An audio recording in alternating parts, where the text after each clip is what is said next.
Ano yung na-experience mo, Marpe? Yung mga kutsara ninyo, pinagtatapon nyo. Kakain pa kayo. Ay, hindi kami kutsara. Kamay. Oo, kutsara kami. Ay, asan na pala yung kutsara? Ay, nasa bag. Ayaw, inangan to pakuli. Sige ka, kung tayo patanaw. Wala na maray. Kamusta yung experience? Ano na-experience mo doon? Diyos ko, Lord, Galing ka sa ano? Galing ka sa MRT? Nagpaa ka lang? Galing sa ano, galing ako sa yung pag-imarte pa. Mas masaya nga eh. Yung imarte papuntang ano, kasal. Nag-ano ka lang? Nag-TL? Nagpaa kasi masakit na yung paa ko. Tapos nalibot. Hindi ba, sakay kami ng bus, nalibot na naman. Nakapaa ka talaga? Oh. Next time, pag nawawala ka, mag-aas ka ng direction, huwag yung paa mong papakita mo.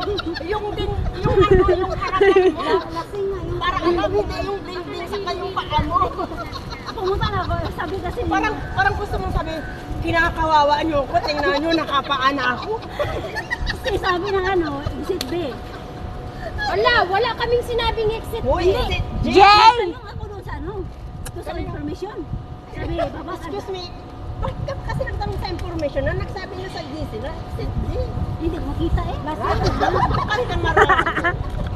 Wisit. hindi ko makita kasi. Sabi nga di ba, Harbor?